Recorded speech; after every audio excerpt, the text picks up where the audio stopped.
नमस्कार। Shri B are Mirdha राजकीय महाविद्यालय नागौर हिंदी विभाग में स्नातक प्रथम वर्ष की कक्षा में आज हम बात करेंगे हिंदी साहित्य के पाठ्यक्रम के बारे में। हिंदी साहित्य में 2 प्रश्न पत्र होंगे। जो पहला प्रश्न पत्र है उसका नाम है प्राचीन काव्य और द्वितीय प्रश्न पत्र हिंदी भाषा और साहित्य का इतिहास है। आज हम बात करेंगे हिंदी साहित्य के प्रथम प्रश्न पत्र प्राचीन काव्य के सिलेबस के बारे में। इसमें मुख्य रूप से हिंदी के प्राचीन और भक्ति काव्य के कवियों की रचनाओं को संकलित किया गया है। इस पेपर में पहली रचना है ढोला मारूरा दूहा। इसके बाद में कबीर की रचनाओं को शामिल किया गया है। फिर संतवाणी, जिसमें मध्ययुगीन संतों की रचनाएं हैं। इनमें नामदेव, रैदास, नानक, दादू और रज्जब प्रमुख है। 8वें अध्याय के रूप में जायसी की रचना है। इसके बाद में सूरदास, तुलसीदास, मीरा और रसखान के काव्य को हमारे सिलेबस में शामिल किया गया है। इन रचनाओं के साथ साथ काव्य शास्त्र के कुछ एक टॉपिक भी हमारे सिलेबस में शामिल हैं, जिनमें काव्य गुण, काव्य दोष, शब्द शक्ति, रीति, अलंकार और छंद हैं। अब हम बात करते हैं प्रश्न पत्र प्रारूप यानी एग्जाम पैटर्न की। हमारी विश्वविद्यालय की परीक्षा में जो प्रश्न पत्र आएगा, जो पेपर आएगा, उसमें इन 12 कवियों से संबंधित 3 व्याख्याएं पूछी जाएगी। हर एक व्याख्या 10 अंक की होगी, यानी कुल 30 अंक की व्याख्याएं पूछी जाएगी। 3 प्रश्न आएंगे, हर एक प्रश्न 20 नंबर का होगा, इसलिए 3 प्रश्न 60 अंकों के होंगे। काव्य शास्त्र से संबंधित एक प्रश्न 10 अंक का पूछा जाएगा। अब हम बात करते हैं हमारे सिलेबस के बारे में। सबसे पहली रचना है ढोला मारूरा दूहा। ये एक राजस्थानी लोक काव्य है। लोक काव्य की विशेषता ये होती है कि इसका कोई एक रचयिता नहीं होता। इसका प्रचार प्रसार जनता के बीच में अपने आप होता है। इसको लिखने वाला, इसकी रचना करने वाला अज्ञात कवि होता है।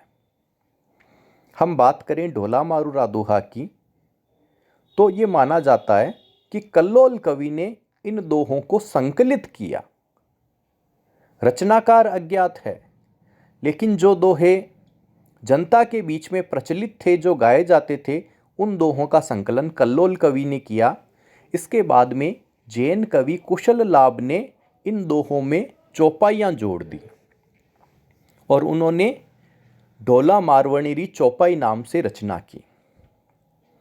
इसमें राजस्थान के मारवाड़ प्रांत के एक राजकुमार ढोला और आमेर घराने की राजकुमारी मारवणी की कथा है। सूर्यकरण पारिक, नरोत्तम दास स्वामी और राम सिंह ने इसको पुस्तक रूप में प्रकाशित करवाया है। दूसरे कवि हैं कबीर। कबीर भक्ति काल में निर्गुण भक्ति धारा के प्रमुख कवि माने जाते हैं। इनका जन्म सन 1398 ईस्वी में काशी में हुआ। इनकी मृत्यु संवत 1575 विक्रम में मगहर नाम की जगह पर हुई। कबीर ने अपने काव्य के माध्यम से मुख्य रूप से आडंबरों का विरोध किया, हिंदू मुस्लिम एकता का समर्थन किया, धर्म में जो अंधविश्वास है उनका विरोध किया और सदाचार के माध्यम से मानव को मानवता का संदेश दिया। अगले कवि हैं संत नामदेव। ये महाराष्ट्रीय संत परंपरा से संबंधित थे। इन्होंने अपनी रचनाओं में सगुण और निर्गुण दोनों तरह के भावों को समन्वित किया है। शुरुआत में ये निर्गुण पंथ की ओर अधिक झुके हुए थे, बाद में इन्होंने सगुण उपासना को अपना लिया। नामदेव का प्रभाव हिंदी साहित्य की संत परंपरा पर गहरे तक दिखाई देता है। अगले कवि रविदास या रैदास। इनका एक प्रसिद्ध पद है, अब कैसे छूटे राम, नाम रट लागी। प्रभु जी तुम चंदन हम पानी, जा की अंग अंग बास समानी। प्रभु जी तुम घन बन हम मोरा, जैसे चितवत चंद चकोरा। प्रभु जी तुम दीपक हम बाती, जाकी ज्योति बरे दिन राती। प्रभु जी तुम मोती हम धागा, जैसे सोनत मिलत सुहागा। प्रभु जी तुम स्वामी हम दासा, ऐसे भक्त ही कर ही रविदासा। रविदास ने अपने काव्य के माध्यम से अपने समर्पण भाव को अभिव्यक्त किया है। इनके काव्य में इनकी निरहीता का वर्णन होता है। ये ईश्वर को ही अपना स्वामी मानते हैं, खुद को ईश्वर का सेवक या दास मानते हैं। रविदास के बारे में एक किंवदंती प्रचलित है कि इन्होंने गृहस्थ धर्म में रहते हुए भी साधु धर्म का पालन किया, और यही कारण है कि राजस्थान की भक्त शिरोमणि मीरा ने रैदास को अपना गुरु स्वीकार किया। अगले कवि नानक, जो कि सिखों के पहले गुरु थे। इन्होंने सिख संप्रदाय की शुरुआत की। नानक के काव्य में मुख्य रूप से निराकार ईश्वर की आराधना है। चित्र में नानक के पास जो बैठे दिखाई दे रहे हैं, उनका नाम है मर्दाना।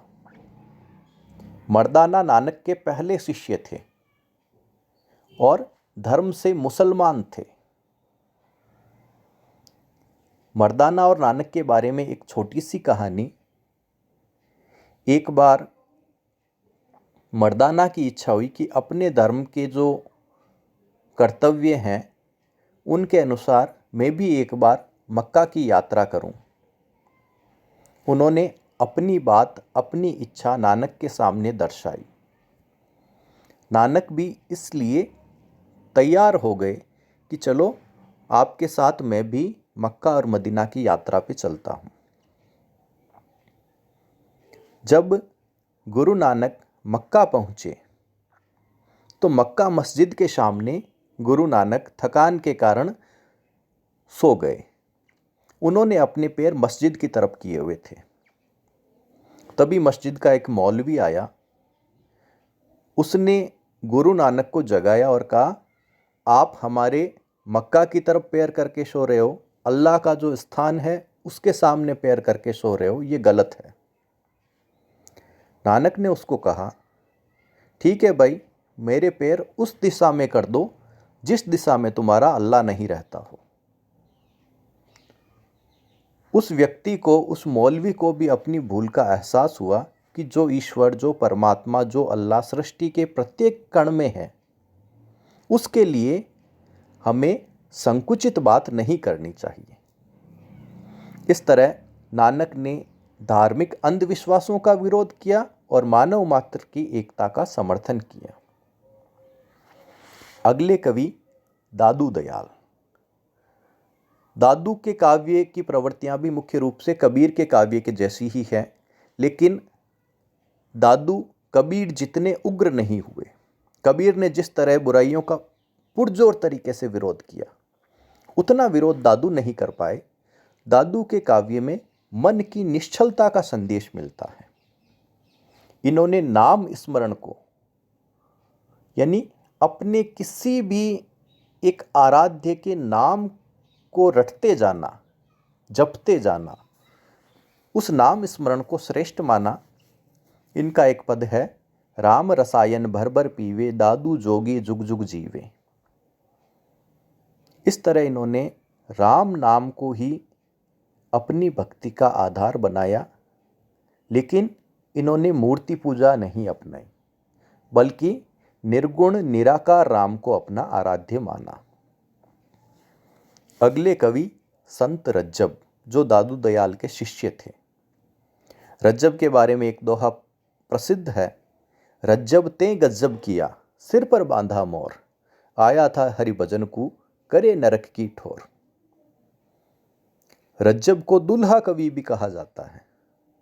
जब ये दादू दयाल के पास आए उस वक्त ये दूल्हे की ड्रेस में थे और दादू के उपदेशों का ऐसा प्रभाव पड़ा कि इन्होंने अपना मन भक्ति की ओर लगाया और दादू के चहेते शिष्य बन गए। संत काव्य परंपरा के बाद में हम बात करते हैं सूफी काव्य परंपरा की। सूफी काव्य परंपरा भी निर्गुण शाखा की एक पद्धति थी। सूफी मत मुख्य रूप से ईरान से आया। भारत में ख्वाजा मोइनुद्दीन चिश्ती ने सूफी संप्रदाय की शुरुआत की। इसी संप्रदाय में निज़ामुद्दीन औलिया हुए। मलिक मोहम्मद जायसी भी सूफी संप्रदाय के एक प्रमुख कवि थे, जिन्होंने पद्मावत नाम का महाकाव्य लिखा।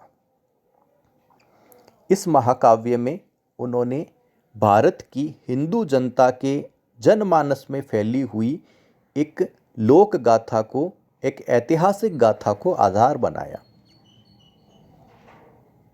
चित्तौड़ के शासक और पद्मावती की कथा के बीच उन्होंने अलाउद्दीन का प्रसंग रखा है। पद्मावत के ऊपर कई टीवी सीरियल्स और सिनेमा की फिल्में बन चुकी हैं। इस रचना को प्राय विवादों के घेरे में लाने की कोशिश की जाती है, लेकिन आगे की क्लास में हम देखेंगे कि वास्तव में पद्मावत क्या है, इसमें किसकी कथा है और क्या ये कथा वास्तव में एक राजा और रानी की है या फिर ये कथा भक्त और भगवान के मिलन का संकेत भी देती है। ये सब बातें हम आगे की कक्षा में करेंगे। अगले कवि सूरदास। यहाँ से सगुण भक्ति काव्य धारा की शुरुआत होती है। इससे पहले जितने भी कवि हुए, कबीर हुए, नानक, दादू दयाल, रज्जब, रैदास, ये सब निर्गुण निराकार परंपरा के कवि थे। सूरदास ने सगुण परंपरा को अपनाया, जिसमें ईश्वर के साकार रूप की उपासना की जाती है। सगुण भक्ति काव्य परंपरा में मुख्य रूप से दो धाराएं रही, कृष्ण भक्ति काव्य धारा और राम भक्ति काव्य धारा। सूरदास कृष्ण भक्ति काव्य धारा के प्रमुख कवि माने जाते हैं। ऐसा माना जाता है कि ये जन्म से अंधे थे, लेकिन इन्होंने जो पद रचे हैं उन पदों में वात्सल्य और श्रृंगार के ऐसे ऐसे वर्णन मिलते हैं जैसा वर्णन कोई आंखों वाला कवि भी नहीं कर पाए। आचार्य रामचंद्र शुक्ल ने सूरदास के बारे में लिखा है कि वे श्रृंगार और वात्सल्य का कोना कोना झांक आए हैं।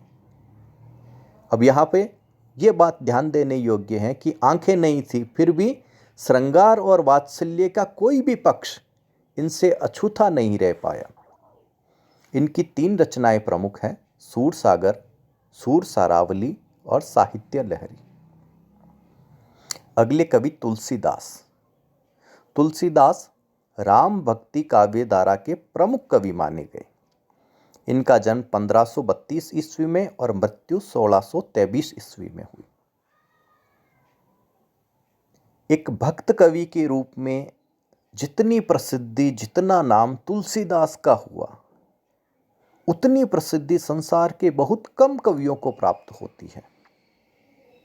इनकी अमर रचना रामचरितमानस आज घर घर में पाई जाती है और इसी रामचरितमानस का एक अध्याय है सुंदरकांड। सुंदरकांड का पाठ आज अधिकतर घरों में किया जाता है। हनुमान चालीसा भी इसी रामचरितमानस का एक भाग है। तो इन्होंने राम के चरित्र को, राम को एक साकार ईश्वर के रूप में, भगवान के रूप में स्थापित कर दिया।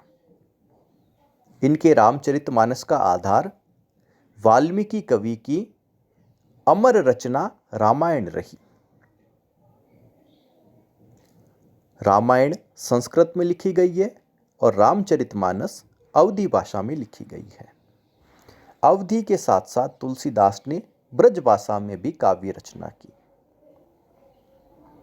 अगली कवयित्री राजस्थान से हैं भक्त शिरोमणि मीराबाई। इनका जन्म सन 1498 ईस्वी में मेड़ता में हुआ। इनके पिता रतन सिंह राठौड़ थे। इनके दादा राव दूदा से इन्हें भक्ति के संस्कार प्राप्त हुए। सन 1516 ईस्वी में राणा सांगा के ज्येष्ठ पुत्र भोजराज से इनका विवाह हुआ। मीरा के गुरु रविदास या रैदास माने जाते हैं। इनकी भक्ति कांता भाव या माधुर्य भाव की है। इन्होंने अपने पदों में, अपने भजनों में कृष्ण को अपने पति के रूप में स्वीकार किया है। अगले कवि रस खान। जन्म 1533 ईस्वी, मृत्यु 1618 ईस्वी। वास्तविक नाम इनका था सैयद इब्राहिम।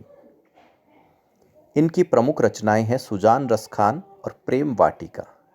इन्होंने मुख्य रूप से मुक्तक शैली में यानी छोटे छोटे पदों के रूप में ब्रज भाषा का प्रयोग करते हुए कृष्ण की भक्ति की है। इस तरह प्राचीन काव्य में हम एक रचना हिंदी के आदिकाल की पढ़ेंगे जिसका शीर्षक है डोला मारूरा दूहा। बाकी सब रचनाएं हिंदी के भक्ति काव्य की होंगी जिनमें निर्गुण भक्ति काव्यधारा भी है और सगुण कवि काव्यधारा भी है। निर्गुण में ज्ञानाश्रयी काव्यधारा जिसे संत काव्यधारा कहा गया, जिसमें कबीर, नानक आदि कवि हैं।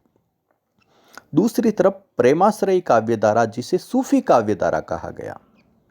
मलिक मोहम्मद जायसी इसी निर्गुण प्रेमाश्रयी सूफी काव्यधारा के प्रमुख कवि हैं। अगर सगुण काव्यधारा की बात करें तो दो तरह की प्रवृत्तियां हैं, राम भक्ति काव्यधारा और कृष्ण भक्ति काव्यधारा। राम भक्ति काव्यधारा के इकलौते कवि जिनको हमारी पाठ्यक्रम में, हमारे सिलेबस में शामिल किया गया है, वे हैं तुलसीदास। कृष्ण भक्ति काव्यधारा के कवियों में सूरदास, मीरा और रसखान प्रमुख हैं। तो ये है हमारे बीए प्रथम वर्ष हिंदी प्रथम प्रश्न पत्र प्राचीन काव्य का पाठ्यक्रम। अगले वीडियो में हम बात करेंगे द्वितीय प्रश्न पत्र हिंदी भाषा का इतिहास और हिंदी साहित्य का इतिहास, इसके पाठ्यक्रम के बारे में। धन्यवाद।